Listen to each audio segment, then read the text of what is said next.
Assalamualaikum warahmatullahi wabarakatuh. Apa kabar kalian semua? Selamat datang. Saya ucapkan kembali kepada rekan-rekan mahasiswa di pertemuan keempat. Hari ini kita akan membahas mengenai profesi di bidang teknologi informasi.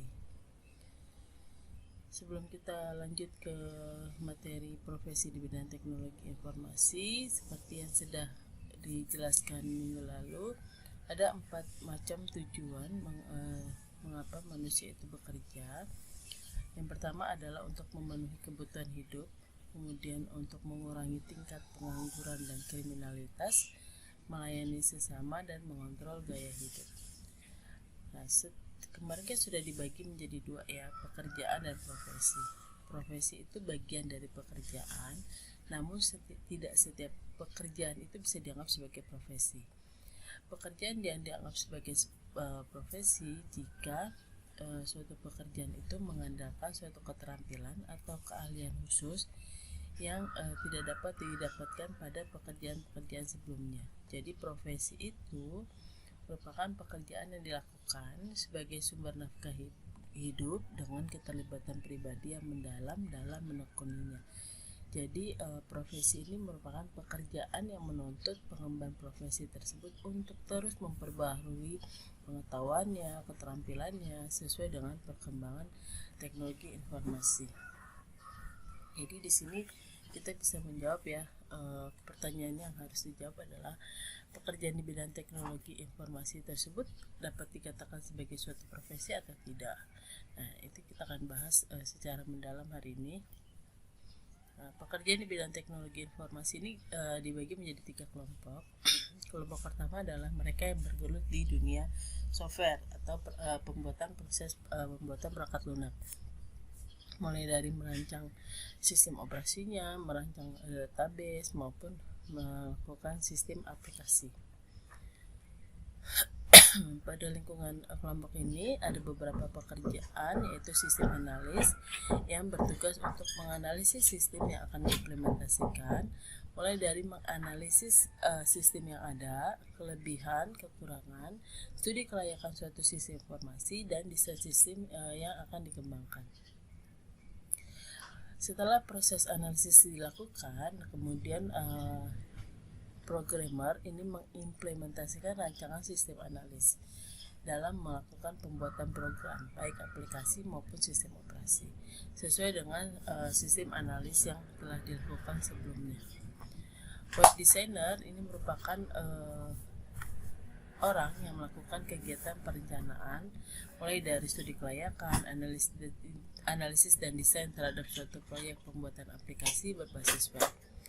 Web programmer di sini merupakan orang yang bertugas mengimplementasikan rancangan web designer untuk membuat program berbasis web sesuai desain yang telah dirancang sebelumnya.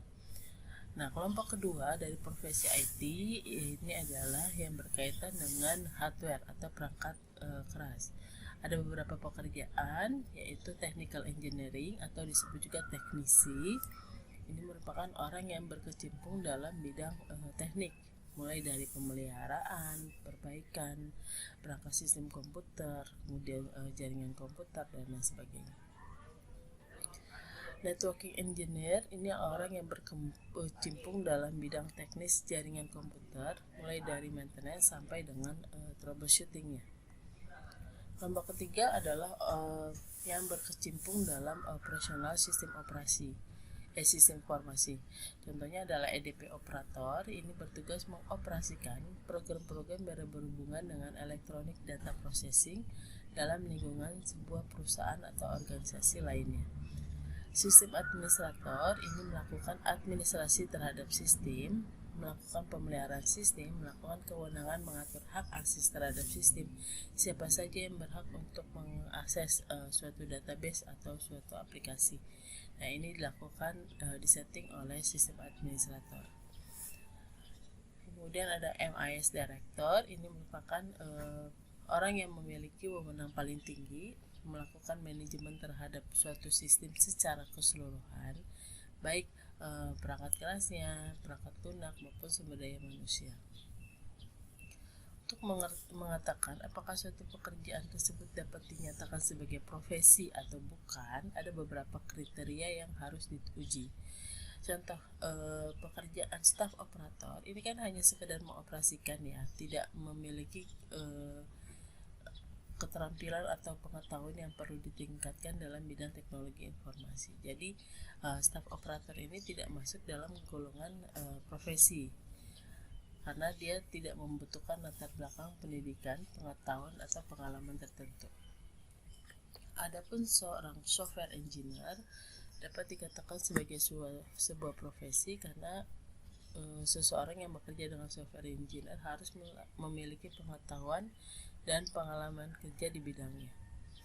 Menurut Junius Hermawan tahun 2003, ada 2 karakteristik yang harus dimiliki oleh software engineer sehingga pekerjaan tersebut layak dinyatakan sebagai sebuah profesi, yaitu kompetensi. Ini kompetensi yang harus dimiliki oleh software engineer ini menuntut untuk menjadi profesional software engineer untuk memperdalam dan memperbarui pengetahuan dan keterampilan sesuai dengan tuntutan profesinya. Memiliki tanggung jawab pribadi atau kesadaran untuk membebankan hasil pekerjaan sebagai tanggung jawab pribadi.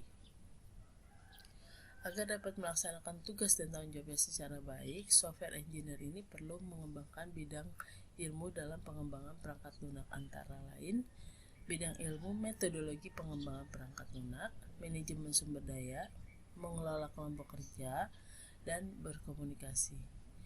Jadi harus memahami bagaimana suatu metodologi yang cocok untuk dikembangkan dari dalam untuk pengembangan perangkat lunak yang akan dibuat. Melakukan manajemen sumber daya, memastikan sumber daya ini sesuai dengan deadline untuk pengerjaan proyek, dan bagaimana mengelola kelompok kerja agar dapat bekerja bersama-sama secara baik dengan adanya komunikasi yang baik.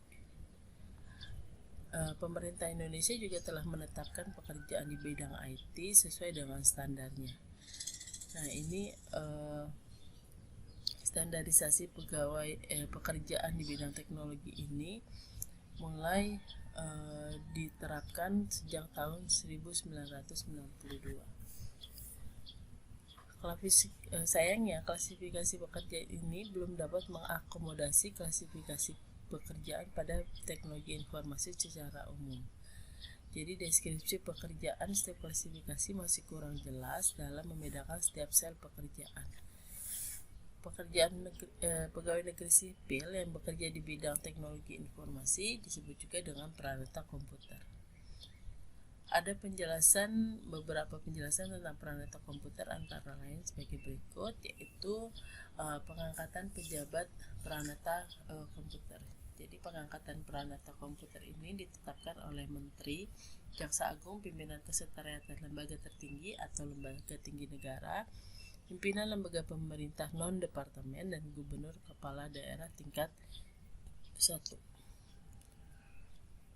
Syarat-syarat jabatan peranata komputer antara lain adalah bekerja pada satuan organisasi instansi pemerintah dan bertugas pokok membuat, memelihara, dan mengembangkan sistem atau program pengolahan dengan komputer. Berijazah serendah-rendahnya adalah Diploma 3 atau sederajat, memiliki pendidikan atau pelatihan dalam bidang komputer, pengalaman melakukan kegiatan di bidang komputer, memiliki pengetahuan atau pengalaman dalam bidang tertentu yang berhubungan dengan bidang komputer. Setiap unsur penilaian pelaksanaan pekerjaan sekurang-kurangnya bernilai baik. Di bawah ini adalah jenjang dan pangkat peranata komputer, mulai dari asisten peranata komputer madya atau pengatur muda tingkat 1, ini golongannya adalah 2B, setara dengan Diploma 3, sampai dengan ahli peranata komputer utama atau pembina utama, golongannya adalah 4D. Untuk tetap berada pada jalur profesionalitasnya, pemerintah juga menetapkan peranata komputer ini mengumpulkan angka kredit minimal. Jadi angka kredit minimal ini disesuaikan dengan tingkatannya, mulai dari asisten peranata komputer madya ini 20 kredit, Terus kemudian sampai dengan ahli peranata komputer pratama ini sebanyak 100 angka kredit. Dan ahli peranata komputer utama muda sebanyak 150 angka kredit. Pejabat peranata komputer ini dapat dihentikan dari jabatannya jika pejabat peranata komputer yang telah dibebaskan sementara dari jabatannya tidak dapat mengumpulkan angka kredit yang dipersyaratkan dalam waktu 3 tahun setelah pembebasan sementara. Selain itu, peranata komputer juga dapat dihentikan dari jabatannya jika dijatuhi hukuman disiplin pegawai negeri sipil berkaitan dengan peraturan pemerintah nomor 30 tahun 1980 dengan tingkat hukuman disiplin berat yang telah mempunyai kekuatan hukum yang tetap. Standarisasi profesi IT juga diatur oleh Special Regional Interest Group on Professional Standardization atau SRIGPS Search.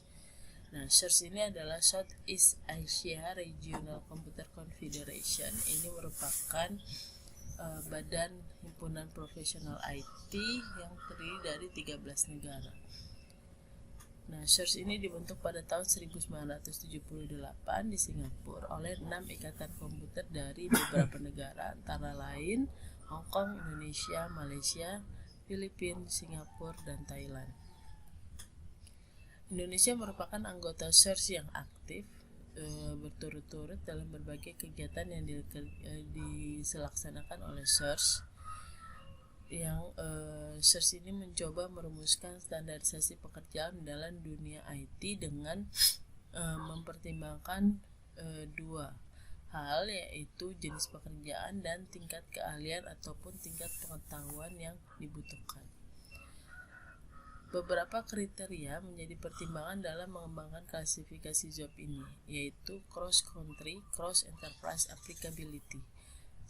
Job yang diidentifikasi relevan dengan kondisi regional masing-masing negara serta memiliki kesamaan pemahaman atas setiap fungsi dari pekerjaan tersebut. Yang kedua adalah functional oriented, bukan title oriented, karena seperti kita yang ketahui setiap title dari negara-negara itu pasti akan berbeda. Jadi yang paling penting adalah fungsi yang diberikan pada pekerjaan tersebut sama. Testable atau certificable, klasifikasi pekerjaan harus bersifat testable, yaitu fungsi yang didefinisikan dapat diukur atau diuji. Applicable, fungsi yang didefinisikan harus dapat diterapkan pada mayoritas profesional IT pada masing-masing negara atau region. Menurut klasifikasi yang direkomendasikan, profesi IT ini bisa dibagi menjadi 3, yaitu pendidikan dan pelatihan, system development, dan specialist support. Nah, untuk system development ini dibagi menjadi analisis sistem, programmer, dan project manager.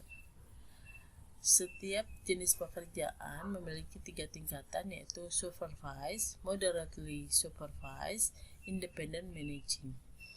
Nah, untuk supervise ini merupakan fresh graduate, ini tingkatan awal, pengalamannya adalah 0-2 tahun. Dia masih membutuhkan petunjuk atau bimbingan dalam melaksanakan pekerjaannya.